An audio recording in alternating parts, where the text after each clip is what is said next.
ocasiones, pues no sería la primera vez que era inferior, porque hay un componente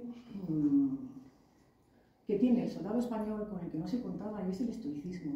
Y a base del estoicismo se han sacado adelante situaciones que tendrían que estar perdidas, porque, por ejemplo, en la batalla de Terceiras, ¿quién pensaría que con 60 naves que mandaba Francia y 18-20 que pertrechó rápidamente la corona española y las mandó a Terceiras, las naves francesas iban a marchar para casa muy afectadas? Aquella batalla no se perdió.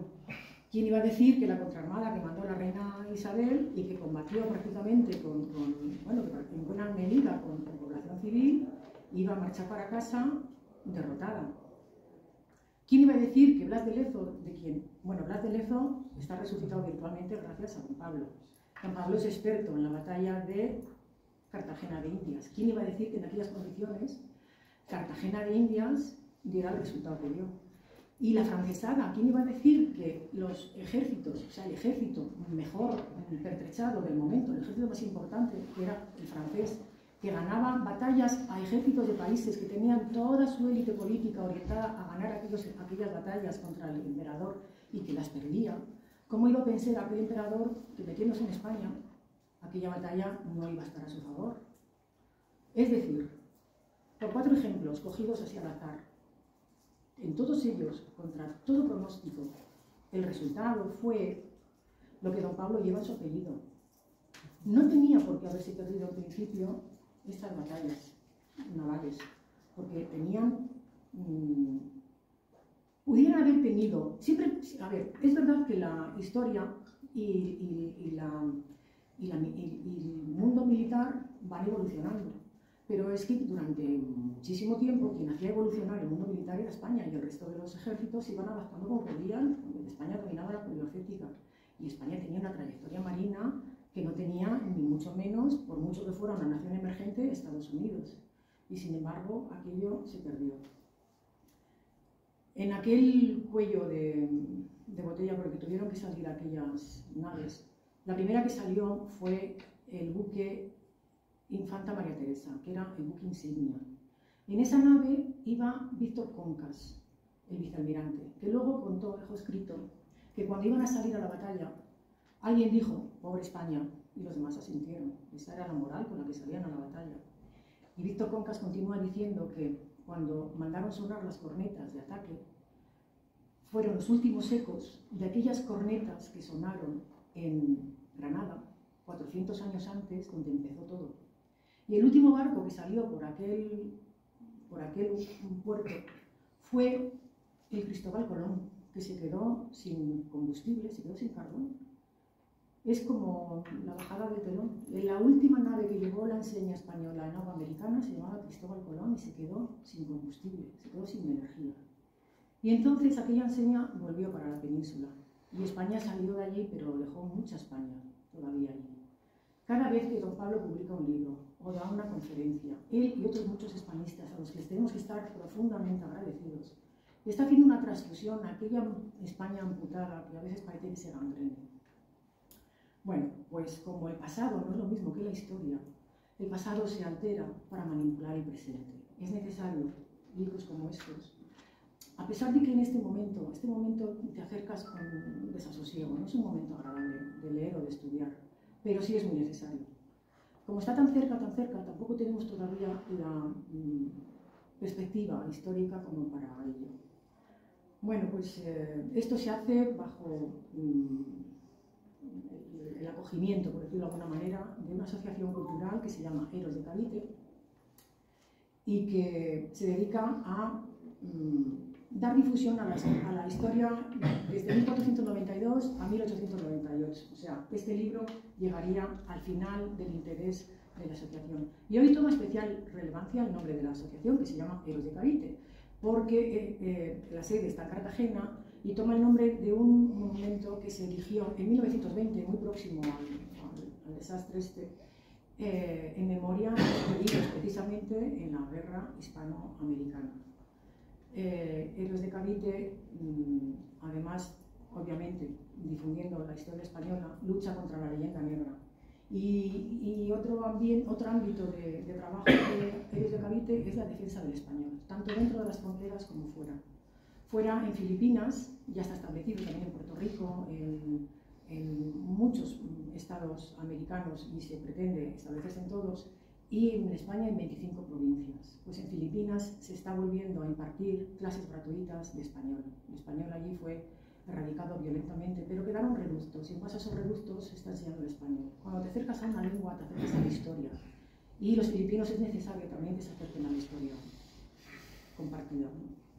Bueno, pues nada más, les paso con don Pablo. Don Pablo es doctor en economía, en filosofía, ha sido profesor de diferentes universidades, ha escrito más de 20 libros, es caballero de diferentes órdenes. ¿Qué más, don Pablo? Si es que lo tengo aquí, pero me he quedado así como en blanco. Es muy estimado por el ejército colombiano, ha sido político colombiano, es nacido en Colombia, pero nacionalizado en España. Es muy colombiano, pero también es muy nuestro. Ha sido precandidato a la presidencia por el Partido Conservador de Colombia. Y bueno, es miembro de la Academia Bolivariana de la Historia y de la Sociedad Colombiana de Economistas. Es caballero de la Orden del Santo Sepulcro de Jerusalén, capítulo noble de Castilla, Gran Cruz de la Hermandad Monárquica de España y miembro de la Real Academia Hispanoamericana de Ciencias y Artes y Letras de Cádiz. Bueno, pues hoy es un lujo contar con él. De verdad que es un peso pesado de la hispanidad. Lleva la vida entera trabajando en ello y de verdad que lo hace con mucho cariño. Eso no lo puede disimular. Estamos encantados de compartir esta tarde con él, con ustedes y con él. Y le paso la palabra yo. Muchas gracias.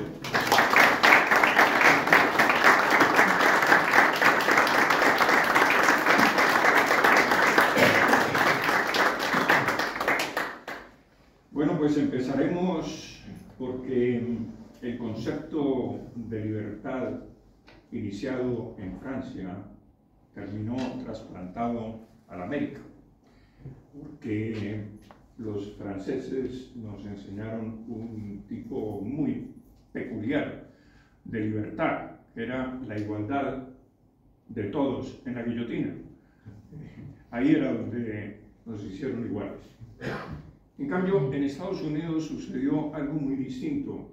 La libertad fue concebida de otra manera. Si bien hubo conflicto y guerras dentro del territorio norteamericano, que entre otras cosas le debemos la libertad de los ingleses en Norteamérica a las 7 batallas de Bernardo de Galvez, que les abrió un segundo frente a los ingleses y finalmente capitularon, porque George Washington pues había perdido 6 batallas y lo iban a destituir por mal general, entre otras cosas, en el Congreso de los Estados Unidos. Entonces, digamos que Estados Unidos se liberó de los ingleses por cuenta de la sangre y del dinero español. Hay un libro que yo escribí hace mucho tiempo que se llama España contraataca, que es como una secuela de el día que España derrotó a Inglaterra, que es la batalla por Cartagena de Indias, que si les estoy hablando en español es porque no nos conquistaron los ingleses. Así que, muy bien. En cambio, la libertad en la América española, pues, quedó en esto. Éramos un continente muy rico. Evidentemente éramos tan ricos que los corsarios y los piratas y bucaneros iban a asaltar nuestras costas, no necesariamente a robar pobreza. Evidentemente iban a asaltar la riqueza que teníamos cuando estuvo España presente en este imperio. Y claro, tenemos, y aquí les presento una especie de una caricatura, donde nace un poco la leyenda negra que se ha hecho viral contemporáneamente. Los españoles llegaron a robarnos, y claro, todo esto es la justificación por la cual se crean las nacionalidades, los países, el amor a la patria, etc. Y la tesis mía es que uno quiere a su patria no por las mentiras que le cuenten, sino porque ahí tiene sus antepasados, sus amigos, ha vivido su niñez, los paisajes le recuerdan algo, tiene una nostalgia por la comida, por lo que ve, en fin. Pero no por las mentiras. Y a nosotros, los americanos, nos han instruido en mentiras durante 200 años. Los españoles vinieron a robarnos, vinieron a saquear, hubo un genocidio, mataron 20 millones de indígenas. En América nunca hubo 20 millones de indígenas cuando llegaron los españoles. En 120 años, en los primeros 120 años de presencia española en América, no llegaron sino 5.500 o 5.800 españoles, porque tengo además los registros de los buques, y 5.800 españoles no pudieron haber asesinado a 20 millones de indígenas. Claro que Voltaire decía que, a ver, los españoles habían asesinado a 400 millones, o sea, las cifras andan por todos lados, absolutamente disparatadas. En América había 8 millones de indígenas en 1492 aproximadamente. Claro, los censos no eran demasiado confiables, pero creo que hay una especie de consenso científico entre 8 y 13, pero yo creo que 8. Miren ustedes, llegaron 54.881 en 107 años para matar 20 millones, habrían tenido que asesinar 1.095 indios 365 días al año durante 50 años. O sea, esto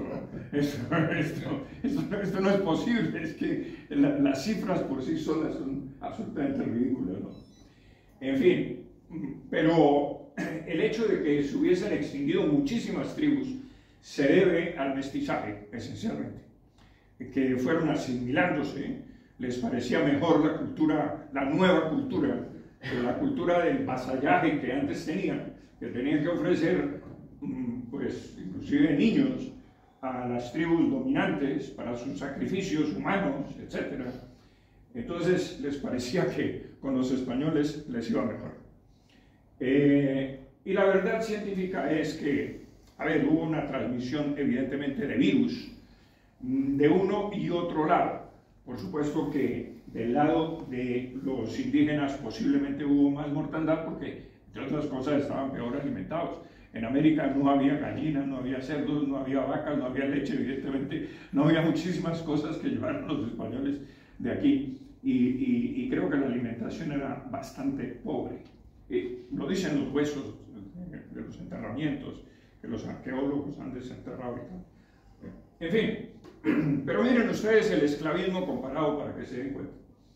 En Francia, las posesiones francesas, que eran pocas en América, esclava era 78%, Inglaterra el 84%, Estados Unidos 70%, España 11%, y Cuba era, dentro de ese 11%, la provincia que más esclavos tenía, 28% por el tema de la caña de azúcar y, en fin, México el 0,02%. Total, se pueden comparar estas cifras con lo que tenían las otras potencias, que no tenían provincias como España, que estaban perfectamente incorporadas al reino español, a la corona. En cambio, en Francia, Inglaterra, Holanda, etc., eran esencialmente factorías, porque no fundaron nunca una universidad. Por ejemplo, en las Indias orientales, esas de los holandeses, por allá, no hubo una sola universidad. Portugal no fundó una sola universidad en Brasil. Y España fundó muchísimas universidades. ¿Y dónde nacen los derechos humanos? Los derechos humanos nacen en el codicilo que fue añadido en el testamento de Isabel la Católica. O sea, ordena a su hija y al príncipe, su marido, que no consientan en agravio alguno a las personas, a los indios. Fíjense ustedes que trata a los indios de personas, ¿no? Y que sean bien y justamente tratados. Estos son los derechos humanos. Los derechos humanos no nacen con la ONU, con la Organización de las Naciones Unidas, no. Estos son los verdaderos derechos humanos, el nacimiento de los derechos humanos. Y sí hubo combates, pero claro, porque es que, a ver, los españoles no fueron los primeros invasores de América. Los primeros invasores de América fueron los indígenas. Esos provenían del oriente, que atravesaron por el estrecho ¿cómo se llama? Eso. Y poblaron América. Esos fueron los primeros invasores, los españoles llegaron después. Y además, cuando en Europa y en Indoeuropa se había descubierto la rueda y la escritura y tal, los indígenas hasta 1492 no tenían grafías, no tenían diccionarios, no sabían, hablaban, por supuesto, sus lenguas, pero si se han salvado algunas, es por el trabajo de los españoles, particularmente de los curas que las recogieron, hicieron diccionarios y les dieron grafías, etc. En fin. Pero miren lo que dicen los ingleses y los norteamericanos, que yo llamo los americanos. El Morning Post de Londres decía en el siglo XIX, a España hay que vencerla en América, no en Europa. Y la riqueza real, sólida, sustancial, productiva de la América española está sobre el haz de la tierra, que es donde los británicos deben cosecharla. Y John Adler, que era un militar estadounidense en 1804, dice: México nos deslumbra, no esperemos más que la orden de marchar.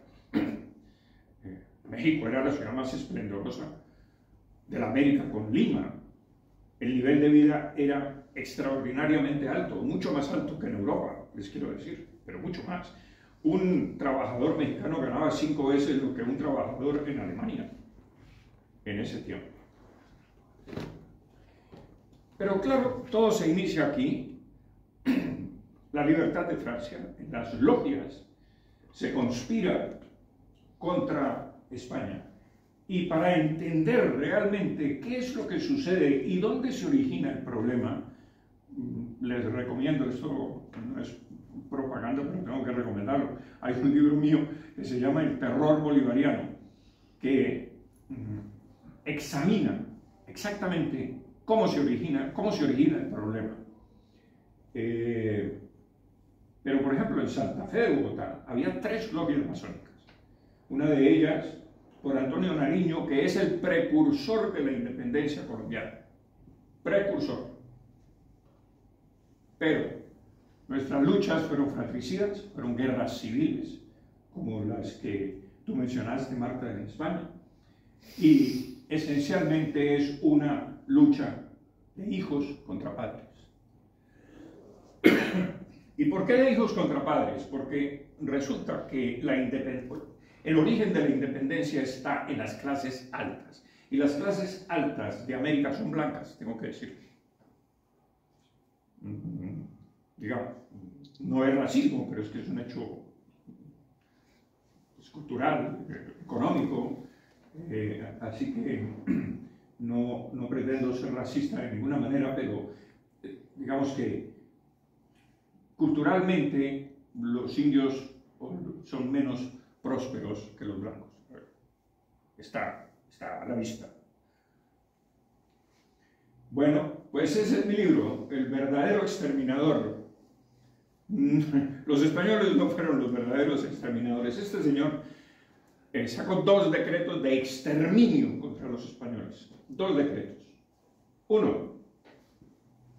Como esta guerra se dirige en su primer y principal fin a destruir en Venezuela la raza maldita de los españoles europeos, quedan por consiguiente excluidos de ser admitidos en la expedición, por patriotas y buenos que parezcan, puesto que no debe quedar uno solo vivo. Ese es el exterminio. Y el artículo 9 dice: premia con grados en el ejército al soldado que presentare 20 cabezas de dichos españoles, el cual será ascendido al alférez, el que presente 30 a teniente, el que 50 a capitán. Este es el verdadero exterminio, señores. Por supuesto, esto no me hace muy popular en mi país, pero no, porque claro, Bolívar es un semidios. ¿Cómo será el semidios que ustedes tienen estatuas aquí? Porque España es el único país que yo conozca que le hace estatuas a sus enemigos. O sea, pero bueno, el 8 de febrero de 1814, a la edad de 30 años, Bolívar mandó asesinar 1.200 españoles con la siguiente orden: en consecuencia, ordeno a usted que inmediatamente se pasen por las armas todos los españoles presos en esas bóvedas y en el hospital, sin excepción alguna, y en el hospital. Es decir, los enfermos había que asesinarlos. Si eran españoles, y 1.200, bueno, realmente eran 7.000 los presos, pero los que no murieron allí era porque compraban su libertad al sicario mayor de don Simón Bolívar, que era Arismendi, que era un traficante de sangre, esencialmente. Dice, me pagan, listo, pues lo dejo ir. Y el resto que no pudo pagar por alguna razón o por otra, pues los asesinaron. Y para ahorrar pólvora, los mataron a machetazos y a sablazos. Y los que quedaban vivos les aplastaban el cráneo con una piedra grandísima.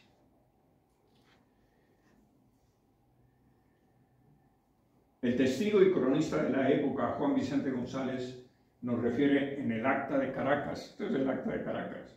Arismendi hizo bailar sobre los muertos a ciertas damiselas vestidas como vestales.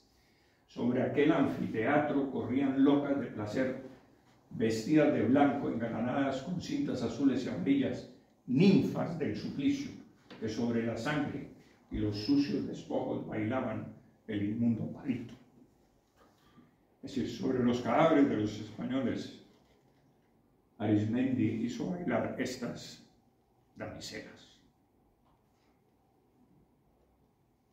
Este es el genocidio.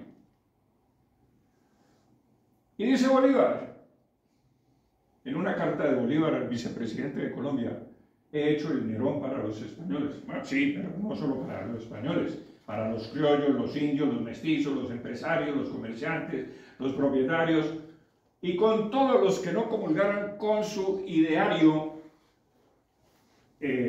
libertario, o liberticida, más bien. La ayuda militar inglesa.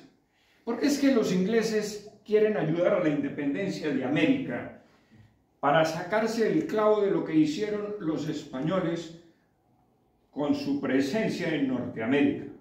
Si España liberta esencialmente a los Estados Unidos y logra que los ingleses capitulen ante George Washington y en Yorktown, pues los ingleses se sacan el clavo ayudando a los independentistas suramericanos. Colombia, esencialmente la Nueva Granada, Venezuela, el sur de la Nueva Granada, Ecuador, Perú y Bolivia. 704.104 fusiles, piedras de chispa, 35 millones, munición, 4,5 toneladas, balas de cañón, 10 toneladas, pistolas, 100.000, sables, 209.000, y muchas otras que a lo mejor no tengo contabilizadas. Y tal fue la ruina de América, que comenzaron a circular monedas de baja ley. Es un decir, baja ley, pero mire, eran fichas de hueso de marrano, ¿no? O sea, se cambiaron las monedas. Fue tal la pobreza de las guerras, la devastación de todos los territorios, que se suplió la moneda contante y sonante por huesos de marrano. Me imagino que de distintos tamaños, para significar más o menos valor. De todas maneras, en Colombia, concretamente en Cúcuta, no se la quisieron recibir a don Simón Bolívar, y entonces ordenó saquear la ciudad, porque la devastación fue menor en la Nueva Granada. Bueno, pues se obliga a la gente a entregar objetos de plata al 75% de su valor. Se compran 6.000 fusiles a 20 pesos, cuando esos fusiles valían entre 5 y 10 pesos. Corrupción. Y se obliga al clero a entregar las joyas. Bolívar saquea las iglesias de Venezuela de una manera realmente atroz. ¿Y cómo se financió la guerra y todos los fusiles que entrega Inglaterra? Pues mire, los países se endeudaban en el 100%, pero solo llegaba el 30%. Porque el 70% se quedaba con los agiotistas, con los intermediarios, los que iban y hacían diligencias en Londres para obtener los créditos y ahí se iba quedando la plata y solo llegaba el 30%, pero luego había que pagar el 100% de lo contraído a unas tasas de interés muy altas, al punto en que Colombia terminó de pagar la deuda contraída con Inglaterra en 1976, es decir, casi 200 años después.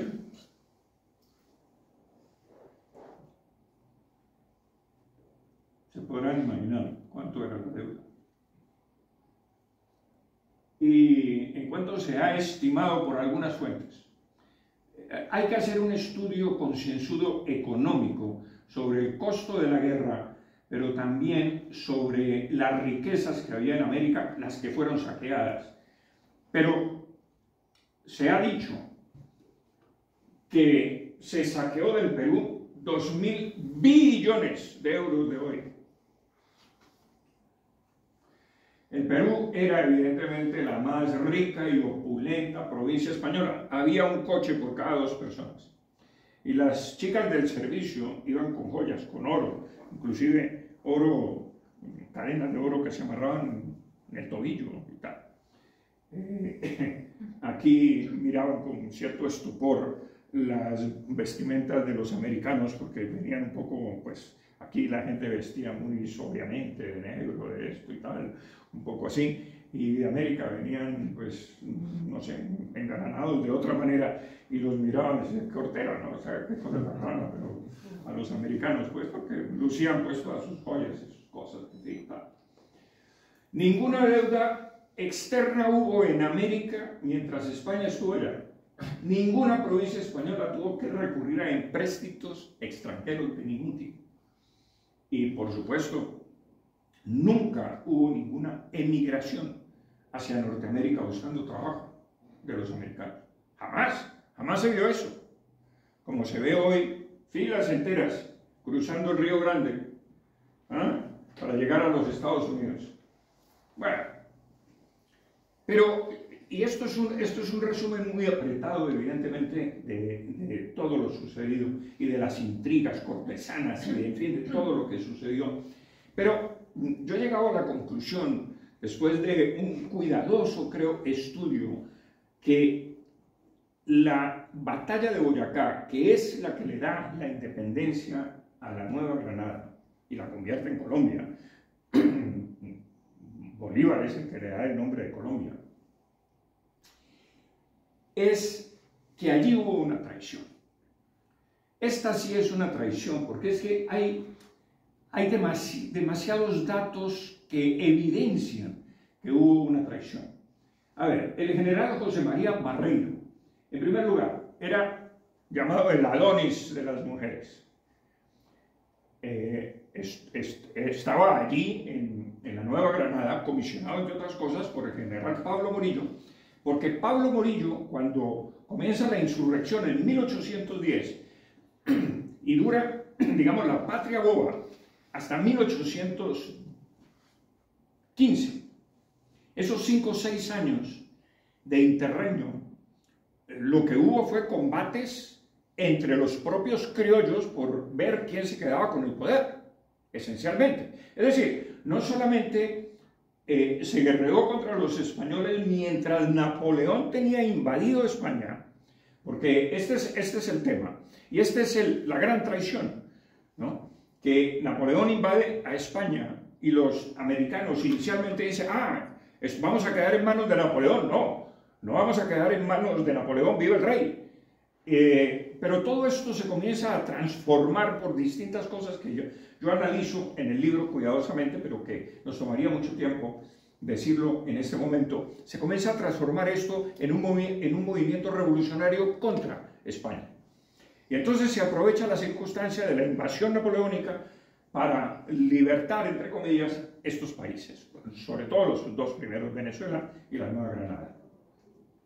Y entonces, pero viene la Reconquista Española, y la Reconquista Española la protagoniza un general sumamente competente, que era Pablo Morillo, que derrota aquí en varias batallas a los franceses, y finalmente se invade Francia, y bueno, Fernando VII, restituido en el poder, lo comisiona para pacificar América.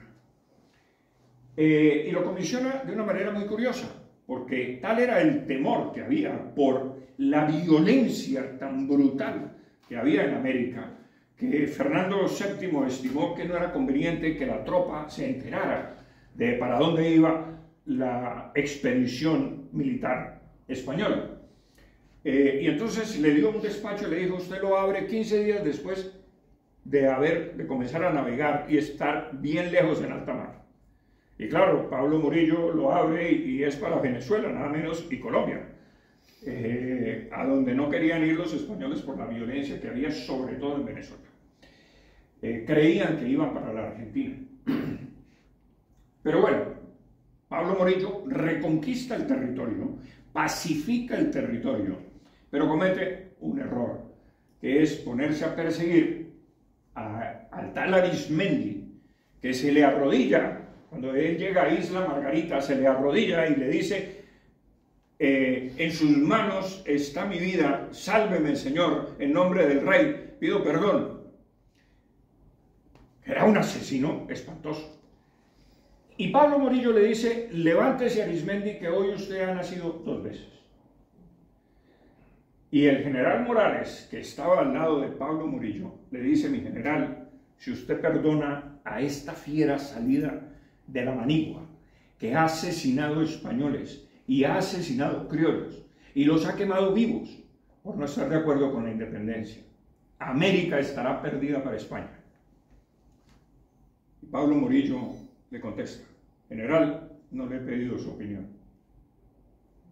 Y lo perdona. Pues Pablo Morillo deja un regimiento en Isla Margarita, pacifica Venezuela, desembarca en Colombia, pacifica Cartagena de Indias, en un asedio de espanto, porque Cartagena era una ciudad muy fortificada y todavía existen pues las fortificaciones formidables, es la ciudad más fortificada de todas las Antillas, y avanza hacia el interior, divide su ejército en 4 cuerpos invasores, y cuando está en Monpós, Río Magdalena arriba, se da cuenta que Arizmendi ha pasado a cuchillo al regimiento que dejó en Isla Margarita. Ese mismo que le pidió perdón, ese mismo. Entonces Pablo Morillo llega envenenado esencialmente a Santa Fe de Bogotá y dice: esto tiene que ser a otro precio. Y claro, comienza a fusilar, hombre, pero no arbitrariamente. Pablo Morillo es, digamos, el epítome de la leyenda negra de España en Colombia, sobre todo, y Venezuela. Porque allá nos dicen que Pablo Morillo, pues, acabó hasta con el nido de la perra, más o menos, ¿no? Mató a todo el mundo. Y eso no es cierto. Pablo Morillo puso 3 tribunales: tribunal de sangre, tribunal de destierro, tribunal de secuestros. Y juzgó a todos los insurrectos, les puso abogado para que se defendieran. Los que el tribunal de sangre condenó a muerte, él condenó igual a muerte, aunque podía haber reversado, que sí reversó 1 o 2. Por ejemplo, la esposa que fue camarera o azafata de la primera mujer de Fernando VII, una señora muy encopetada, de Santa Fe de Bogotá, que estaba casada con José Manuel de Pombo. Ella le pidió que no fusilara a su marido y tal. Ella era prima del marqués de la Bisbal. Y bueno, Pablo Morillo, yo creo que se le enfriaron un poquito las tripas y dijo: hombre, si yo fusilo al marido de esta señora, de pronto me meto en un lío con la corte española. Y entonces le perdonó el marido. Y otro señor, Fernández Madrid, que también era un insurrecto, el tribunal de sangre lo absolvió. Pablo Morillo lo llamó a su despacho y le dijo: mire, Fernández Madrid, siéntese ahí, yo a usted no le creo absolutamente nada en lo que dijo allá en el tribunal. Usted es culpable, usted es un traidor y lo será siempre. Pero voy a aceptar lo que dijo el tribunal, pero eso sí, lo voy a mandar a España para que aprenda lealtad. Y lo desterró para España, pero no lo fusiló, a pesar de tener potestad del rey. Pero aquí, después de que Pablo Morillo pacifica los dos países, Bolívar comienza otra vez el cuento en Venezuela, la guerra y tal, se salva varias veces de que lo cogen y tal, y Pablo Morillo avanza otra vez hacia Venezuela, y en vez de perseguir a Simón Bolívar, se pone a perseguir a Arismendi por esa traición, y por haberlo perdonado, y eso fue un error absolutamente monumental, porque gasta un tiempo enorme en derrotar a Arismendi, mientras Bolívar se hace fuerte en el Orinoco. Y bueno, las cosas como son. Entonces, se complica otra vez la situación.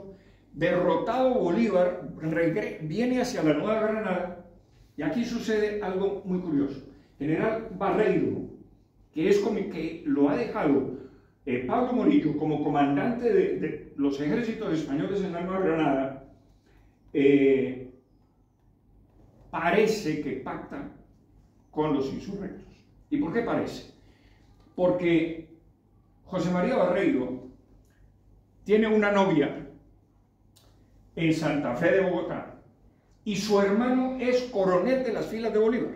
Y yo creo que a él le dañaron la cabeza y le dijeron, mire, tal, y el hombre como que tenía la cabeza, se le dañó la cabeza con el tema de la novia, que la quería mucho y tal.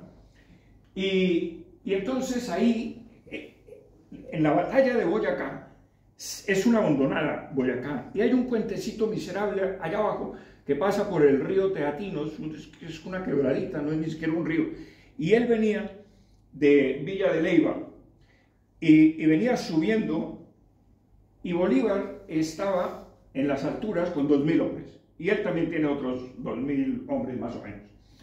Entonces, a ver, entonces la pregunta es, ¿cómo no vio a Bolívar y sus 2.000 hombres arriba? ¿Cómo no envió una avanzada, una avanzadilla para ver cómo estaba allá arriba el terreno y la situación? Pues no. ¿Y entonces qué hace? Se baja a la hondonada y ordena almorzar en la hondonada. Y entonces uno dice, pero a ver, ¿cómo un general de carrera puede sentarse a almorzar con la tropa en una hondonada mientras Bolívar corona toda la altura, lo rodea y empieza el combate? ¿Y cuáles son las bajas del ejército insurrecto? Pues 13 muertos y 53 heridos. Y el ejército de Barreiro, 100 muertos y 150 heridos, 1.600 prisioneros. ¿Pero quién captura a Barreiro?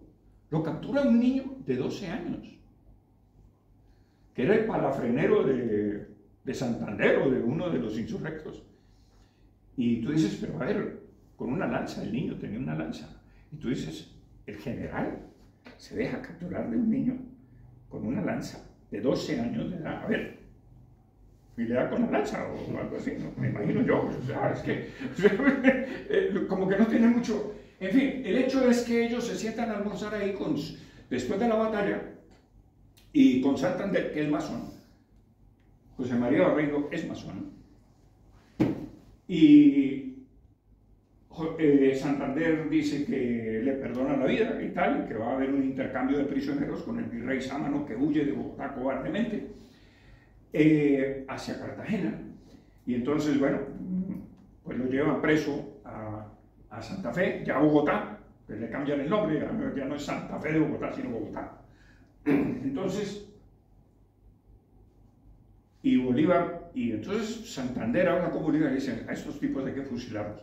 Son 38 altos oficiales españoles. A estos vamos a fusilar. Bolívar dijo, no, mire, ya somos independientes. Esto sería un escándalo mundial. La opinión pública del mundo se nos viene encima. No más muertes. No. Hay que hacer el intercambio de prisioneros. Y Bolívar se va hacia Venezuela para arreglar algunos problemas de Venezuela, también militares, y Santander queda con los prisioneros y ordena inmediatamente fusilarlos. Y curiosamente, cuando Barreiro va camino del cadalso y va escoltado por el oficial que va a ordenar el fusilamiento, un coronel y un cura, y va caminando, tenía aquí un collar con el retrato de su novia, y él se lo quita y se lo entrega. ¿A quién? ¿Al cura? No, para que las balas no dañen el retrato, evidentemente. Se lo entrega al coronel. Es allí donde yo digo, pero ¿y por qué no se lo entrega al cura? Mire, padre, entrégueselo a la familia, entréguele este retrato a mi novia. No, le dice al coronel, entréguele este retrato al hermano de mi novia. El hermano de su novia es otro coronel, pero que está en el ejército de Bolívar. Entonces uno dice, diga, esto es como muy raro.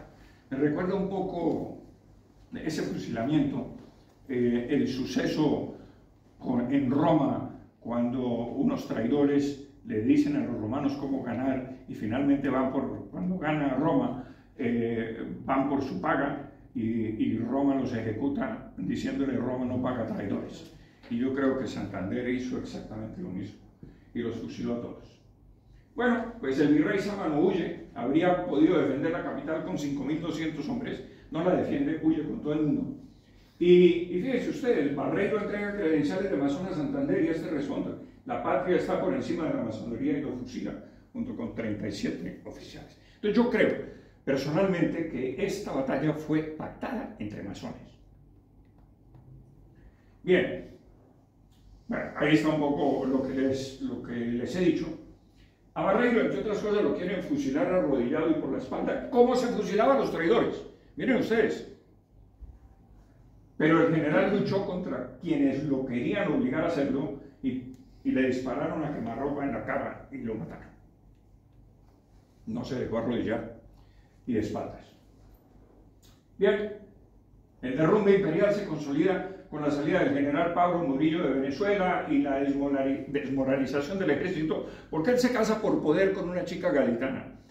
Y llevaba años casado con ella, pero sin consumar el matrimonio. Dijo, no más, mire, yo este cuento no más. Además, fue herido 2 veces, en fin. Y ya que llevaba 16 años de guerra, o sea, y no más. Y sencillamente se vino para España a conocer a su mujer, se había casado por poder con ella, y el ejército español se vino al suelo, porque Pablo Murillo era un general muy competente y muy querido de la tropa.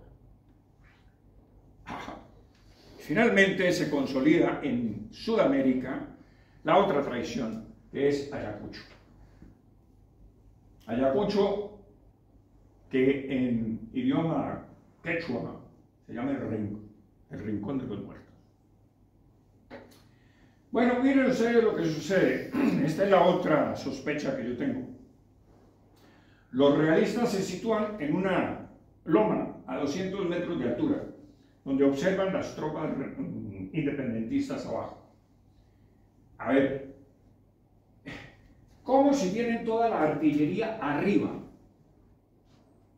Y tienen como, yo no sé, 5.000 hombres. Comienzan a bajar la ladera con las mulas, cargadas con los cañones. Y entonces la ladera era tan pendiente que las mulas rodaban y los cañones rodaban. Y el ejército, digamos, montado, la caballería española, pues los tipos se tuvieron que desmontar de los caballos y bajarlos a cabresto. Y entonces los de abajo comenzaban a matarlos bajando la ladera, y uno dice, ¿pero esto qué es? Bueno, eso comienza a ser un verdadero desastre. Miren, los independentistas tenían 5.780 hombres, los realistas 11.360 hombres. A las 8 de la mañana, el general Monet pide hablar con el general Córdoba, que es un rebelde, para que los soldados con hermanos se abracen en el campo de batalla antes de la batalla. Y entonces ahí bajan y se abrazan. Y efectivamente hubo dos hermanos en bandos distintos y se despidieron con lágrimas en los ojos y tal. Bueno, Monet le propone a Córdoba, hombre, hagamos la paz, no nos matemos. Y dice, Córdoba le dice, bueno, sí, pero siempre y cuando ustedes concedan la independencia del Perú. Bueno, conversa.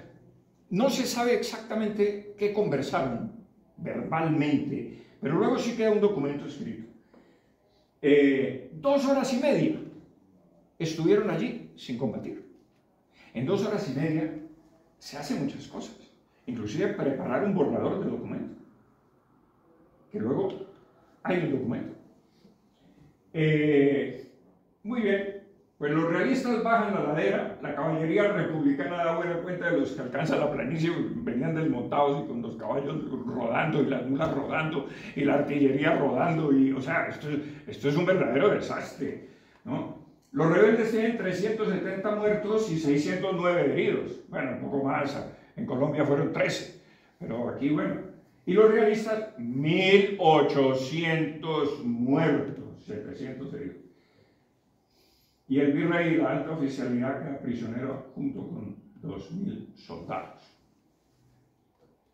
Pero miren, este es un cuadro de la montonera que baja la ladera. Ahí están las tropas españolas bajando la ladera para enfrentarse con... Cuando debieron fue activar la artillería desde arriba y liquidarlos abajo. Digo yo, ¿no? Bueno, un comandante de apellido Mediavilla le contó al coronel Manuel Antonio López que el general Valdés, sentado en una roca, le dijo: Mediavilla, dígale usted al virrey que esta comedia se la llevó el demonio. ¿Qué piensa usted hacer? Respondió el interpelado: no sé. A lo cual replicó Mediavilla: todavía podemos hacer una honrosa capitulación. Valdés contestó: dice usted bien. Las capitulaciones se redactaron en las 2:30 horas previas a la batalla. El alto mando español sale para España en un barco que había estado anclado durante 2 meses. Y claro, uno se pregunta, ¿pero qué hacía un barco anclado 2 meses allá arriba? Si no era esperando a ver qué se resolvía y tal. Entonces los altos oficiales salen en ese barco después de pactar unas condiciones absolutamente favorables para España. Y uno dice, pero a ver, les estaban dando todo. Bueno, pues es que eso fue lo pactado entre todos estos. Bueno, el acuerdo de paz se firma al día siguiente, pero queda fechado el 9. Queda fechado el 9, claro. Eran las 2:30 donde se hizo el escrito del pacto y el paripé de batalla, que causó muchos muertos, pero el virrey no lo firma. Y aquí le siguieron un juicio, le llamaban los ayacuchos, porque Fernando VII ordenó hacerles un juicio a estos tipos. Que fueran suspendidos de sus empleos y purgados con arreglo a las leyes militares todos los generales, jefes y oficiales que contribuyeron o no evitaron a toda costa la insurrección que destituyó al general Pezuela, origen de la pérdida de aquella colonia, y particularmente a todos los que asistieron y capitularon en Ayacucho. El término colonia, vale la pena decir que España lo usaba de una manera diferente a como se usó en Francia. Colonia es colonización, es asentamiento, realmente, ¿no? Por ejemplo, yo vivo en Torrelodones, cerca de Madrid, y con Torrelodones está dividido en 2, el pueblo y la colonia. Y la colonia no está sometida al pueblo, estrujada y vejada y humillada por el pueblo. Bueno, Cuba. Entonces, claro, aquí les estoy dando una visión más o menos global de América continental. Se pierde América continental, los españoles salen de América continental, no se recupera. Y en 1898 viene la debacle. Pero es que muchos de los españoles que ocupaban altos cargos en la América continental se fueron para Cuba, muchos de ellos a ocupar cargos, en fin, inclusive a enriquecerse rápidamente. Cuba era una provincia muy próspera. Pero miren lo que dicen Estados Unidos de los españoles. Esto es una caricatura que tomo de un periódico norteamericano. Esto no me lo he inventado yo, es el salvaje español, mírenlo ustedes, es un gorila espantoso con un puñal, Miren ustedes, aquí el puñal y aquí los pobres cubanos asesinados por este salvaje. Bueno, pues miren ustedes, el bruto español. Ajá. Bueno, miremos el bruto norteamericano. Esta es una foto de 1950. Miren ustedes un negro fritado ahí, como un barbecue. Y el espectáculo de esa gente mirando. Porque resulta que de esos 4.400 negros muertos hasta 1950, cuando iban a colgar a algún negro, eso era un espectáculo público, la gente llevaba sándwiches y perros calientes y tal, y llevaba a los niños a ver el espectáculo. Pero ¿de qué espectáculo estoy hablando? Bueno, una pobre negra que protestó porque su marido, a ella la había maltratado el dueño de la finca donde trabajaban, y su marido, después de años y años de vejámenes y de malos tratos y tal, pues lo mató al dueño de la finca, y entonces lo juzgaron y lo metieron a la cárcel. Y ella protestó y dijo que cómo era posible que el marido había obrado en defensa de ella, y tal, y hizo una protesta ahí en el juzgado. Bueno, pues la arrastraron y la llevaron, la gente, los que estaban ahí, y la arrastraron y la llevaron a rastras y la colgaron de un árbol. Le rajaron el vientre, estaba embarazada de varios meses, le sacaron la criatura, se la pisaron, se la pisotearon, la mataron, y luego le echaron querosene y la quemaron viva. El pueblo. Y eso, y las autoridades, pues, era normal. Pero claro, los españoles eran los salvajes y tenían a Cuba absolutamente empobrecida. Uno no entiende cómo un país puede lucrarse de empobrecer a otro, porque se supone que si es tu posesión, pues empobrecerlos a ellos, pues no tienes réditos, si los empobreces, ¿qué impuestos van a pagar? O sea, es que es un absurdo, ¿no? En fin. Bueno, pues cuando viene el hundimiento del Maine, señores, que eso fue una patraña de los Estados Unidos. A ver, eso no fue intencional, creo yo, de los Estados Unidos, porque ya se les habían reventado alrededor de 6 barcos anteriormente en distintas partes del mundo, porque estaban tan mal hechos esos barcos, que el carbón bituminoso que consumían estaba muy cerca del casco, y los pañoles donde se metía el carbón estaban muy cerca del casco. Con el sol del Caribe y del Oriente y tal, se recalentaba el casco, y ese carbón bituminoso que saca un humito, tal, de pronto con cualquier cosa explotaba. Ya se les habían reventado 6 barcos. Entonces el Maine, que estalla en La Habana, estalló por la misma razón. Y de pronto, por un cortocircuito que hizo explotar ese combustible. Entonces, pero era la excusa perfecta para declararle la guerra a España. Que no se la declara Estados Unidos. Estados Unidos manda un ultimátum.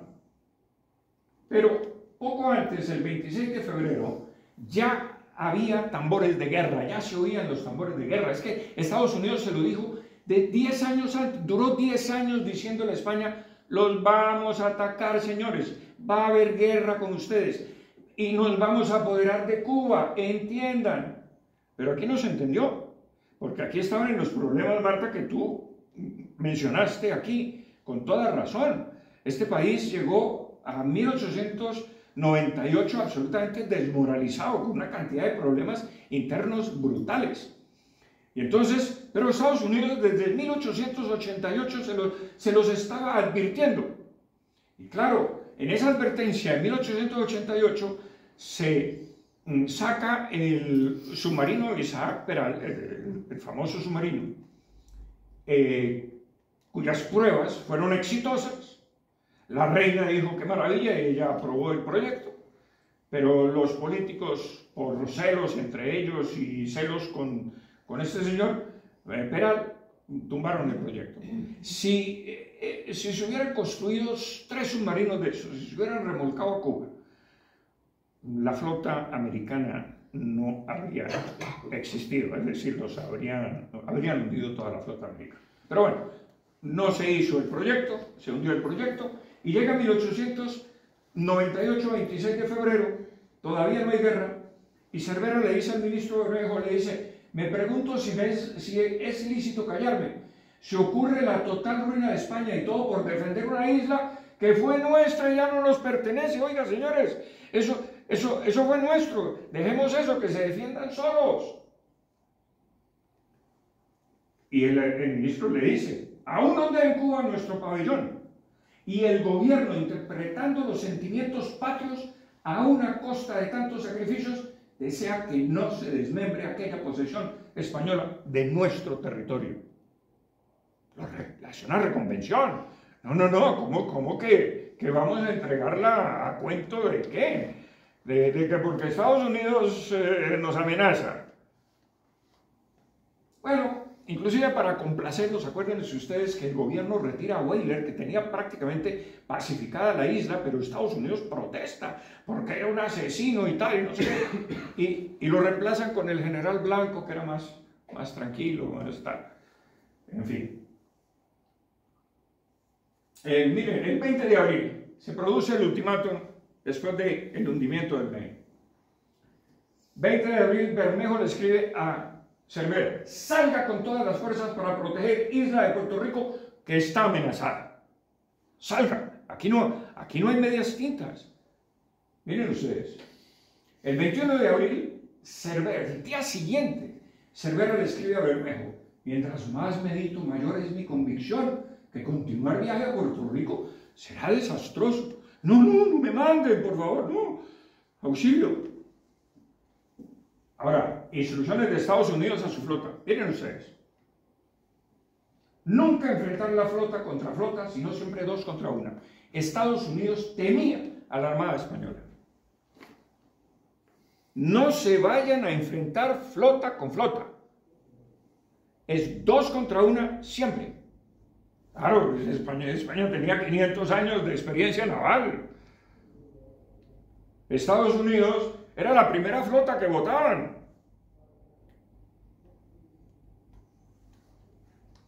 El 22 de abril, 2 días después, Cervera vuelve a escribirle a Bermejo: a pesar de persistir en mi opinión, haré lo que pueda, rechazando responsabilidad de las consecuencias. A mí no me hagan responsable. A ver, señores, un almirante que diga que no es responsable de lo que pase. De esta expedición no se puede esperar más que la destrucción total de la escuadra. Dice él, es que no quiere. Entonces, claro, aquí, si uno ve estos telegramas cruzados, dice, bueno, conspiración en un cuarto oscuro, vamos a entregar la isla, vamos a mandar, y Cervera también está en connivencia para hacerse derrotar. O sea, es que los telegramas son contundentes. No quiero ir.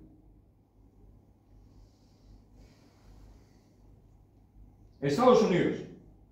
¿Cuál es el ultimátum? Que el gobierno español renuncie inmediatamente a su autoridad y gobierno sobre la isla de Cuba y retire de Cuba y de las aguas cubanas sus fuerzas terrestres y navales. Y le doy 3 días. Y España le contesta inmediatamente: de acuerdo con el parecer de mi Consejo de Ministros, en nombre de mi augusto hijo el rey don Alfonso XIII, y como reina regente del reino, vengo a decretar lo siguiente. Artículo 1. El estado de guerra existe entre España y los Estados Unidos. España le declara la guerra a los Estados Unidos. Esto no es una conspiración, señores. Esto es salir en defensa de un territorio español, como salir en defensa de, no sé, de Asturias. Es España la que declara la guerra. Estados Unidos le da el ultimátum a ver si cuaja. Y bueno, hagamos pasitos, miren, negociemos, bueno, listo. Entonces, a ver, sentémonos aquí en un escritorio, en una mesa, y negociamos los términos y tal, de la entrega de Cuba y tal. Yo creo que eso sería lo más lógico. No, no, no, no, no, España declara la guerra, ¿cómo así?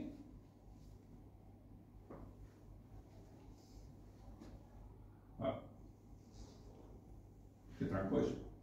Es por abajo. No, pero este es el... Ah, es que se le acabó la pila. Se le acabó la pila. A mano. Espérate a ver si te consigo. Ah, sí, la batería se agotó. Dice ahí el... Ahora viene lo bueno.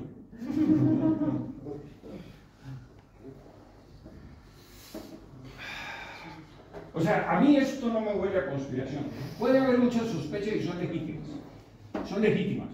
Las sospechas, sí, sí, porque claro, pero es que no huele a conspiración. Aquí lo que huele es a miedo.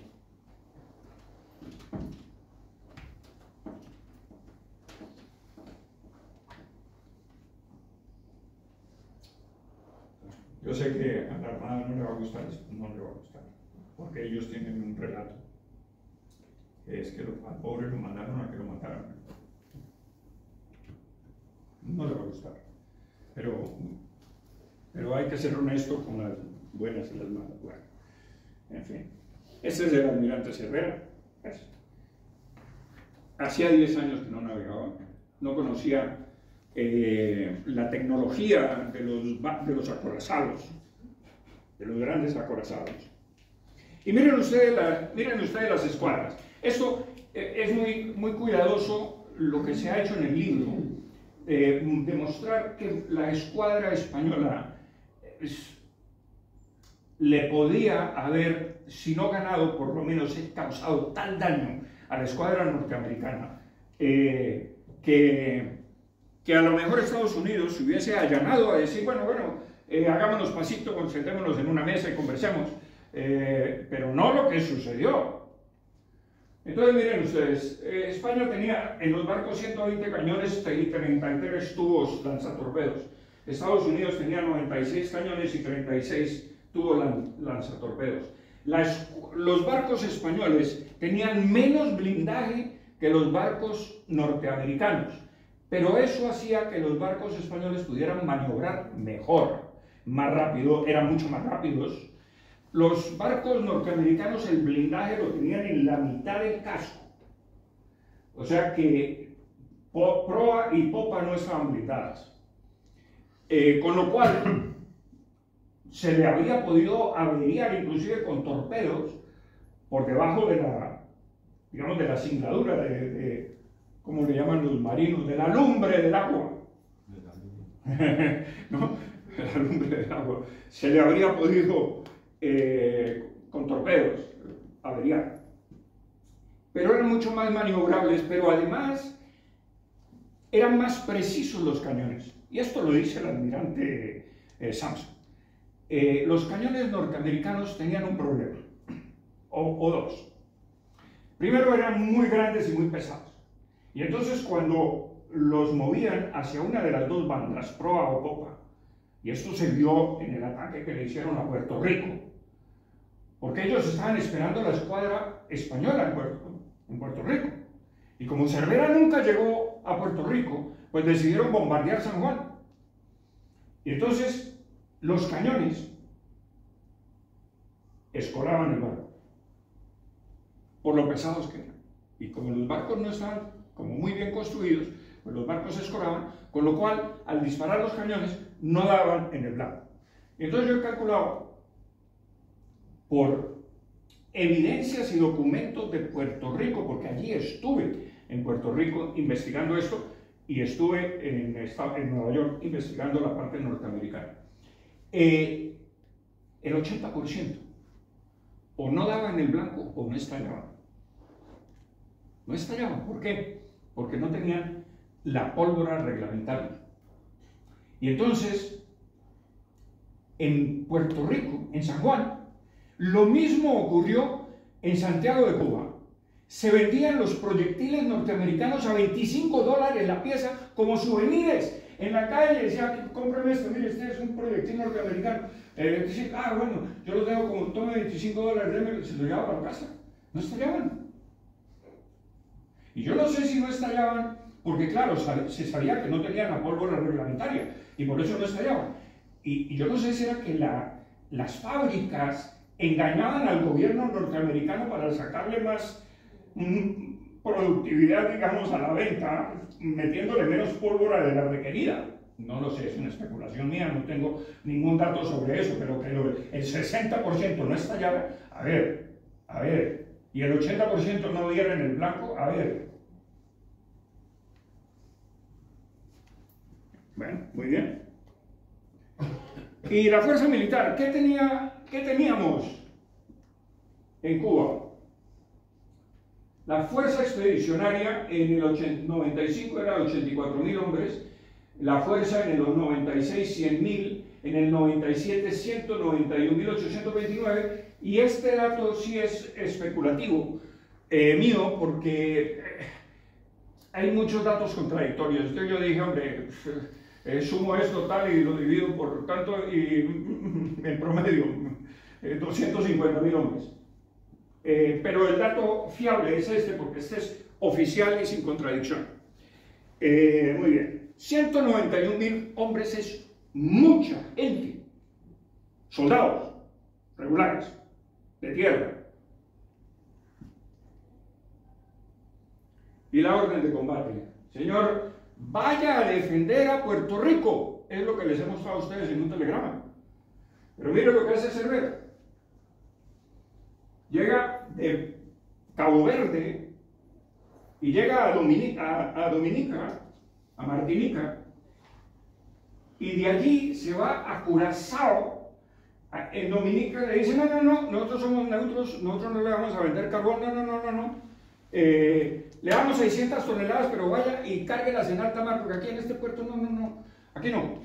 Bueno, pues se va a Curazao. Supuestamente, esto, miren, ahora les muestro otra cosa. Y de Curazao no va a San Juan, habría podido ir de Martinica a San Juan, o de Curazao a San Juan, que era la orden perentoria de ir a defender Puerto Rico. Y no se va a Puerto Rico, se va y se mete en la ratonera de Santiago de Cuba. Este señor estaba evitando el combate de todas las maneras posibles. ¿Quién le dijo? No hay un solo documento que demuestre que a él le dijeron que se fuera a meter a Santiago de Cuba. ¿Quién le dio esa orden? Es que no hay un solo documento. Y los he mirado todos. Y, pues es que lo que no quería era pelear con los americanos.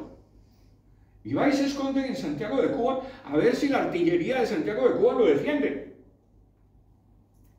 Y se mete en ese canal y entra a la bahía de Santiago de Cuba y se aparca ahí en la bahía. En fin, pero fíjense ustedes, de Martinica a Puerto Rico hay 2.485 millas marítimas. Y de Cabo Verde, Martinica, Curazao, Santiago de Cuba, 3.342, es decir, navega 857 millas adicionales. Y la Armada nos dice que era que no tenía carbón. Y entonces, ¿con qué navegó 857 millas adicionales? Si se las habría podido perfectamente ahorrar yéndose a Puerto Rico, que ahí lo esperaba el carbonero Restormel con 5.000 toneladas de carbón. Y estos son los datos, miren ustedes, estos son los datos de consumo que da su maquinista mayor. Y cuando yo comparo el consumo oficial de cada uno de los barcos, lo que el maquinista mayor dice y lo que Cervera le dice al gobierno es que el consumo era 2,5 veces mayor que lo que el registro de los barcos. O sea, ¿quién engañaba a quién? ¿Cómo que no tenía carbón? Bueno, pues con el mismo consumo de 2,5 veces más de lo que dice oficialmente el consumo de esos barcos, este señor hace este viaje. ¡Ay, que llega sin carbón, el pobre, llega sin carbón! Momentico. 24 de mayo de 1898, el general Blanco, el general Linares, me manda a decir, si Cervera no gana horas, se va a ver encerrado. Se va a ver encerrado. Le está diciendo, no se deje encerrar, no se deje bloquear por la Armada norteamericana. ¿Pero qué le pasa? Miren ustedes que aquí no hay conspiración. O sea, si todos estuvieran de acuerdo de que vamos a dejarlos ganar esta guerra, ¿para qué le manda este telegrama? No se deje encerrar. 25 de mayo, el general Blanco Cervera, urgente. Estados Unidos se proponen encerrar nuestra escuadra. ¡Salga de allí! ¿Conspiración? Yo no veo rastros de conspiración. Están diciendo salga. Además, los telegramas, porque claro, yo no aquí en esta conferencia no puedo poner todos los telegramas, pero le dice, véngase para La Habana, lo estoy esperando con 20,000 toneladas de carbón, si es carbón lo que usted necesita. Pero no se deje encerrar, señor. General Blanco, recibo oficio sobre el movimiento de escuadras enemigas. Lamentable que la escuadra suya, le dice a Cervera, no saliera ayer encendida como estaba. Usted me dijo que estaba encendida, que las calderas estaban encendidas y listas para salir. ¿Por qué no salió?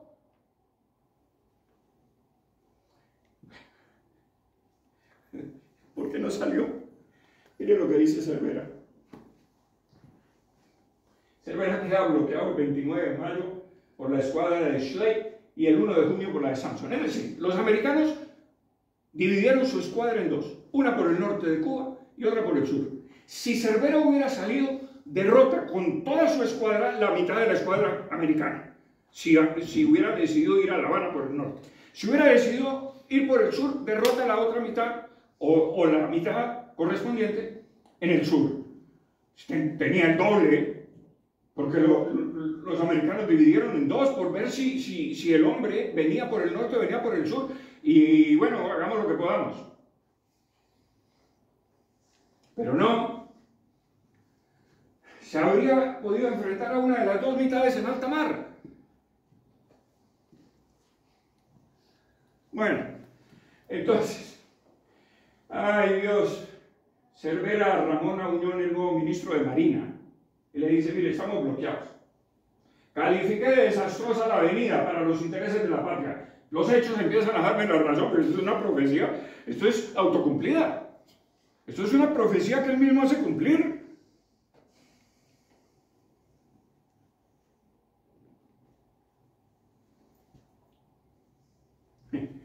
El capitán de navío Víctor Concas y Palau, miembro del Estado Mayor de Cervera, miren el caso. Ningún barco de la escuadra llegó sin apenas combustible a Santiago, pues el que menos tenía, el crucero Pendo, todavía disponía de 100 toneladas. ¿Que no tenía carbón? El que menos tenía 100 toneladas. Lo dice uno de sus altos oficiales. Lo escribe. ¿Cómo así que ahora la Armada nos dice que pobre Cervera no tenía carbón? Y anda 875 millas más. Que nadie lo mandó a hacer eso. Nadie. Bueno, pues, bueno. Entonces, desde un principio Cervera evita todo combate. Si ya estaba Cervera en Martinica, ¿por qué no se rumbo hacia Puerto Rico, que estaba a 385 millas? ¿Por qué de Curazao no siguió a defender a Puerto Rico? ¿Por qué no atacó al enemigo cuando sin carbón ni municiones se retiró de Puerto Rico para reabastecerse en Cayo Hueso? Es que la escuadra norteamericana espera y espera a Cervera, no llega, entonces pues ataquemos a San Juan y comienzan a bombardear San Juan y no le dan a nada, prácticamente, porque es que en San Juan no hay bajas, porque es que los tipos no atinaban el tiro, señores, por los cañones esos tan pesados, no atinaban. Y entonces se quedan sin munición los norteamericanos. Y entonces la escuadra se va a Cayo Hueso, toda la escuadra norteamericana, se va a Cayo Hueso a reabastecerse de combustible y a reabastecerse de municiones. si Cervera hubiera estado en las Antillas acechando, por Dios, coge a la escuadra norteamericana sin munición y les hunde absolutamente toda la escuadra.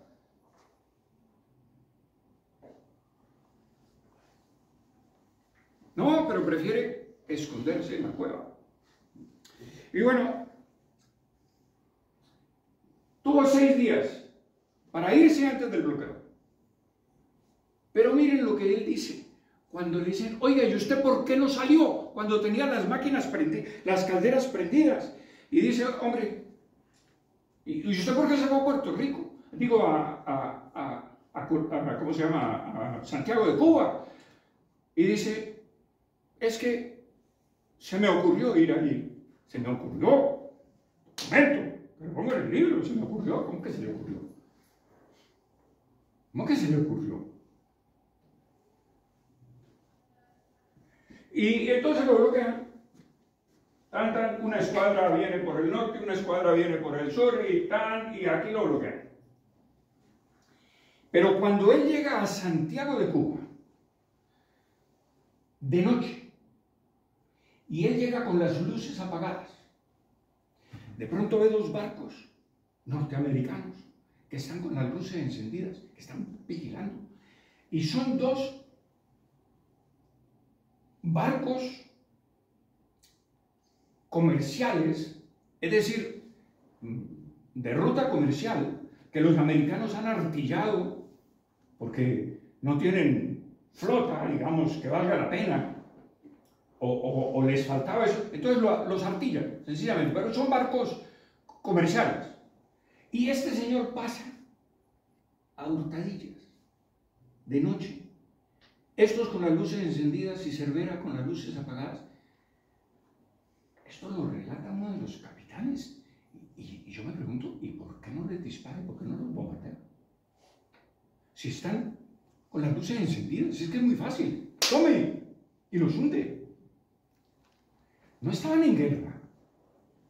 ¿Pero qué clase de guerra era esa para el señor Cervera? Bueno, pues pasa a hurtadillas y se mete en Santiago de Cuba y no bombardea esos barcos. Muy bien. Bueno, entonces, bloqueado el señor Cervera, los americanos dicen, no, aquí que no pecamos. Vamos con una fuerza expedicionaria y desembarcamos y sitiamos a Santiago de Cuba por mar y por tierra. Ajá, el señor no puede hacer nada, está bloqueado. Y por las noches sigue, prendían los reflectores e iluminaban la entrada, la boca de entrada de la cueva para que no se fuera a fugar Cervera. Entonces lo iluminaban de noche a 1000 metros de distancia, porque claro, los reflectores tampoco tenían en ese tiempo pues, demasiado alcance. Pero claro, cualquier persona medianamente inteligente se pregunta, bueno, y a ver, pero si en la entrada de la bahía había 2 fuertes,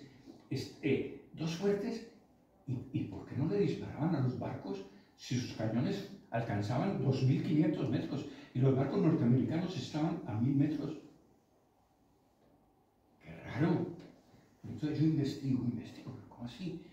¿Y por qué no les disparan de noche? Ah, pues es que me encuentro con un un escrito que le manda el general Linares, que es el comandante de la plaza de Santiago de Cuba, a los 2 fuertes y le dice, de noche no disparen para no molestar a los vecinos. Y yo digo, no. No. Pero mire, es que si no fuera tan trágico, sería de risa, es que sería cómico. O sea, estaban en guerra y no querían molestar a los vecinos. Bueno, estos tipos, los norteamericanos, nunca habían desembarcado en ninguna parte. Y entonces desembarcan de la manera más espantosa que ustedes se puedan imaginar. Y estos son fuentes norteamericanas que he investigado en el libro. Llegan los barcos, no se pueden acercar demasiado y tiran a la gente con las mochilas, los caballos los tiran al agua y muchos caballos se van para Haití. Para Haití, no entran a la playa, se van para Haití nadando porque, o sea, y algunos se ahogan, y gente que se ahoga también. O sea, los tiran, llegan desarmados a la playa, a ese embarcadero, que es un embarcadero miserable que hay en Daiquiri, en Daiquiri, en un puertico ahí medio carbonero o alguna cosa de esa, en Daiquiri, y llega casi como náufragos el ejército norteamericano. Pero también uno dice, oiga, y si Cervera hubiera estado también al acecho, por ahí en aguas de Cuba, y viene esta flota, porque señores, ustedes no lo van a creer, pero esta flota venía prácticamente sin escoltas, una flota de desembarco sin escoltas. O sea, con algunos escoltas sí, pero se perdían hasta 2 horas y 3 horas en que no se divisaban los barcos que venían con la gente, con 16.000 soldados, ¿no? Y las escoltas. No sé, y venían tocando música y tal, y guitarras y no sé qué y tal, y en el mar, imagínense ustedes la bullaranga, en el mar eso se oía a kilómetros, ¿no? Y el general Shafter, pues, era un loquito también, que no sabe, y uno dice, pero ¿cómo así? Si Cervera hubiera estado por ahí, les hunde los 16.000 hombres, mejor dicho, se los elimina. Pero no, bueno, está metido ahí. Y miren ustedes cómo, finalmente, acorralado, el gobierno exasperado de aquí, le dice, salga, ya no más cuentos, salga a combatir. Y el señor Cervera sale, sus oficiales le dicen, mire, hay que sacar las torpederas por delante. Primero, hay que salir de noche, porque si los americanos no aciertan el tiro de día, mucho menos en la mar, van a acertarlo de noche con el movimiento y con la marea. O sea, a ver, entonces salgamos de noche. No, de noche no podemos, no salgamos. Muy bien. Entonces, bueno, si es de día, pero saquen las torpederas por delante. Y tan pronto salgan, disparen los torpedos. No, señor. Pues salen los acorazados primero, 10 minutos de distancia uno de otro. Sale a combatir.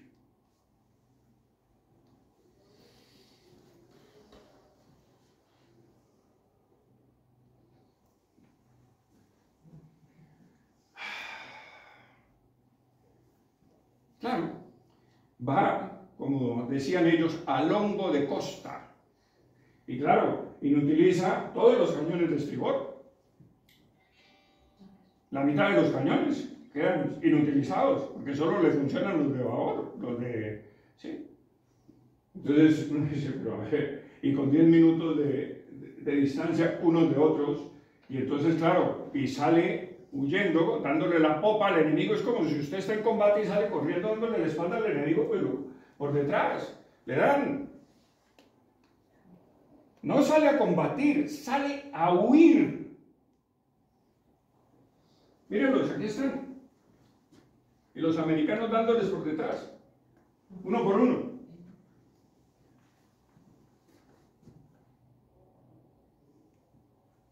Miren ustedes, el almirante Sampson norteamericano, cojo este documento. Los buques españoles tomaron un rumbo a occidente, degenerando el combate en una cacería. El sistema de huida de los españoles facilitó la misión de los buques de los Estados Unidos.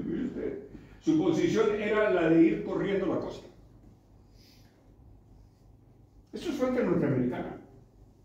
Me la pusieron de papaya, como decimos los colombianos.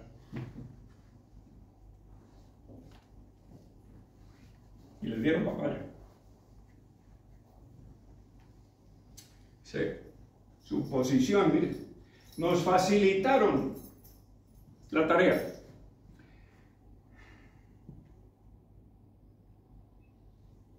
¿Y ahora qué sucede con el ejército de tierra, señores? ¡Qué horror! Ejército de tierra. Ese sí le sacó la cara por España.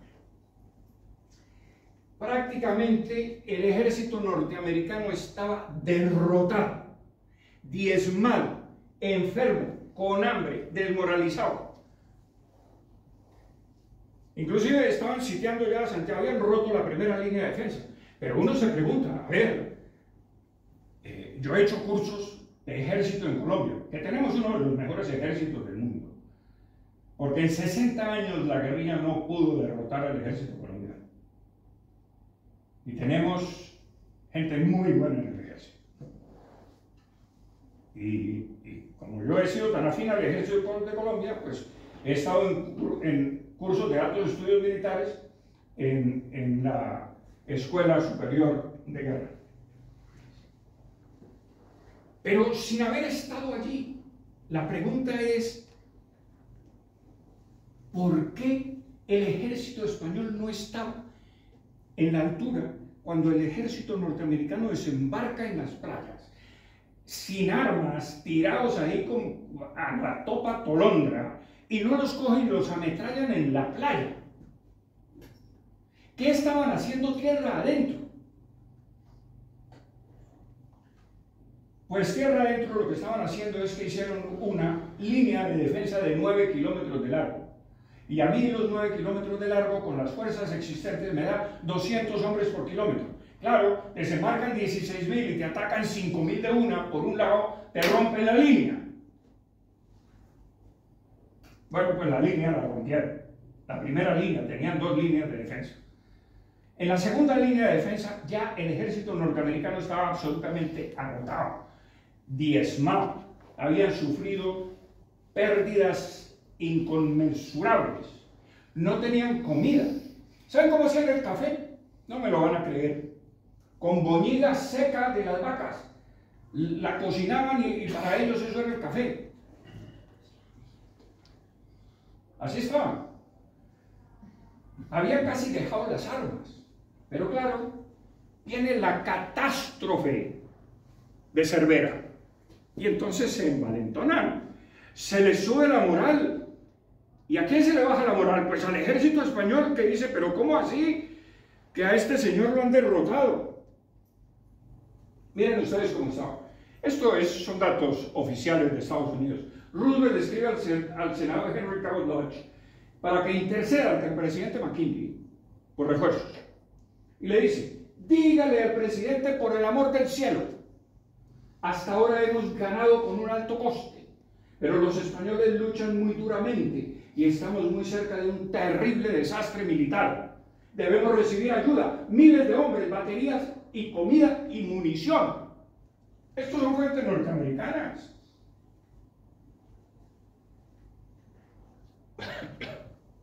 Están suplicando, están derrotados.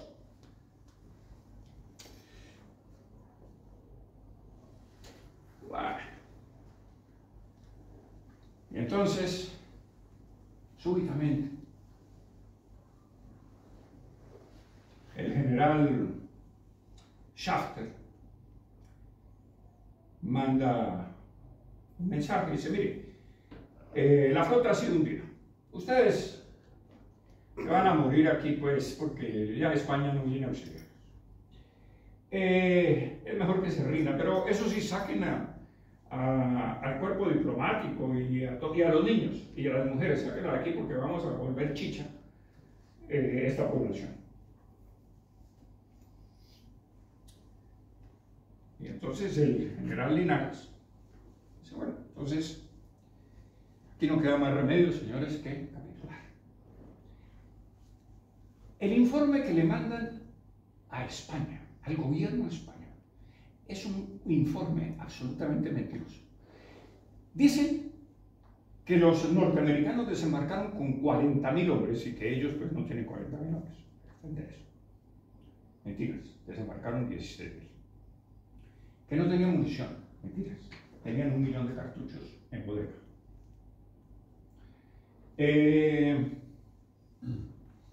Y entonces los dos ejércitos duran, no sé, 7 días pactando. Pero miren ustedes esto, fuerzas cercanas que no fueron movilizadas en auxilio de Santiago de Cuba. Aquí, lo que dice el acta, aquí está el acta de la capitulación. Estos son cifras del acta de capitulación. La fuerza disponible para el ataque, dicen ellos, son de 10.530. Claro, habían dicho que contra 40.000 norteamericanos, pues oye, bueno. Entonces yo tomo esta misma cifra y la pongo aquí. fuerza inicial disponible, digamos que esa es lo que dice el acta, y yo mismo tomo esa misma fuerza. Pero, a ver, si estos 6.000 hombres llegaron de Holguín el mismo día en que deciden conversar, llegaron 6.000 hombres de Holguín, de Holguín. Y luego había 4.292 hombres en Guantánamo, que está cerca de Santiago de Cuba. ¿Y por qué no los movilizaron a tiempo? ¿Por qué no dijeron, vengan, auxílienos?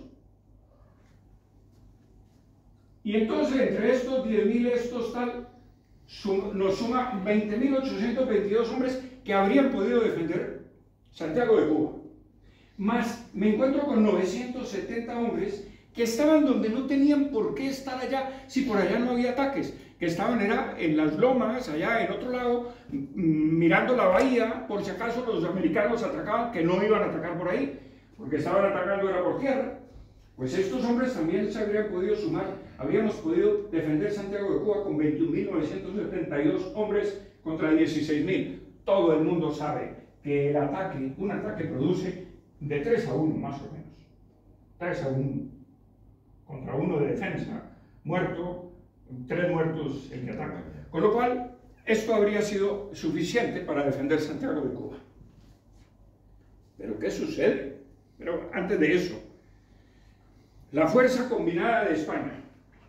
Si teníamos 192.000 hombres, había 86.628 guerrilleros voluntarios defendiendo el Imperio Español contra 40.000 guerrilleros.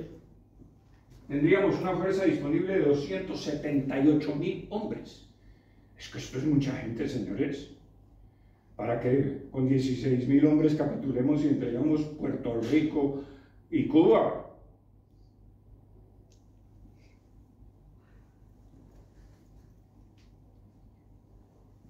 Entonces digo yo, no les voy a contar, simplemente para que se compren el libro. Pero no es tanto por la plata, porque acuérdense que uno de autor se gana el 8% de la venta de eso no es, no. Es para que ustedes vean el terrible final, que los va a hacer llorar, porque lo que se hace para capturar es una farsa, un combate de mentiras, para rendirse en combate. Porque claro, el ejército español ni la armada, por estatutos, no podía rendirse sin combatir. Entonces, claro, era un deshonor que tú te rindas sin combatir. Pues bueno, entonces mire, ustedes me disparan, pero disparen por encima de nuestras cabezas. No nos hagan daño y nosotros nos rendimos bajo combate. Esto es una vergüenza. Pero esto no lo cuenta ni la Armada ni el Ejército, evidentemente. Y está argumentado. Con 3 fuentes. O sea, la conclusión es, esto es infortunado, es una vergüenza, pero es la desmoralización de una España que llegó agotada a finales del siglo XIX, después de años y años y años de guerra y de sangre y de todo, y de guerras civiles y de golpes de Estado y de todo lo que ustedes quieran y tal. Y no había voluntad para ganar, pero no hubo conspiración, a mi juicio. Esta guerra se pudo ganar con los mismos barcos, los mismos cañones, la misma gente, los mismos heroicos marinos y soldados, pero con otra gente que los mandara, no con estos que enviaron. Pero les recomiendo, porque todo está muy documentado, para que tengan una versión diferente de la que les han contado. Y yo, cuando comencé a escribir este libro, créanme, pero créanme, que comencé por escribirlo, creyendo que Cervera era un héroe de España y un marino, y comencé porque yo quería escribir sobre las gestas heroicas de España. Pero cuando fui encontrando documentación, digo, pero, a ver, ¿esto qué es? Cambié de opinión. Muchas gracias, señores.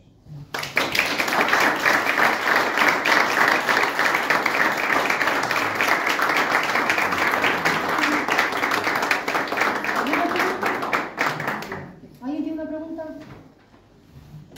Yo tengo una. Bueno, antes de nada, luego este chico es el que los vende, es de la editorial universitaria, se puede pagar con tarjeta, en efectivo, incluso por Bizum. Yo quería saber qué consecuencias tuvo Cervera.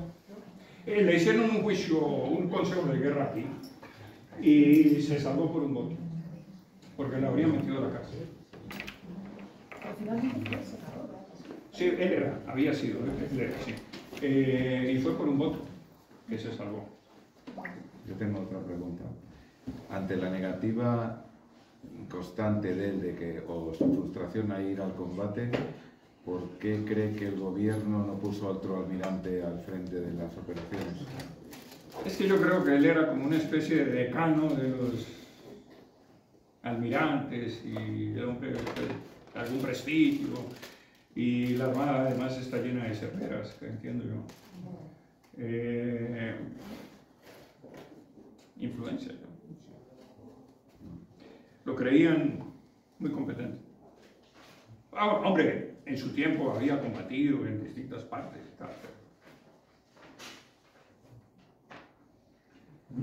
Quería un poco hacerle una pregunta, quizás haciendo de abogado del diablo respecto a los autores que hablan de conspiración. Y uno de los argumentos que utilizan es que es el primer caso histórico en el que una nación vencedora indemniza al vencido. ¿Qué le parece este argumento? Hombre, lo que pasa es que en Cuba no se recibió ninguna indemnización porque fue conquistada y sometida en guerra.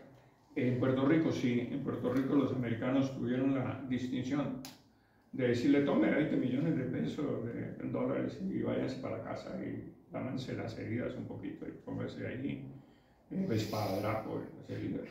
Aquí les damos 20 millones. Un poco como para quedar bien. ¿Sí? Bueno.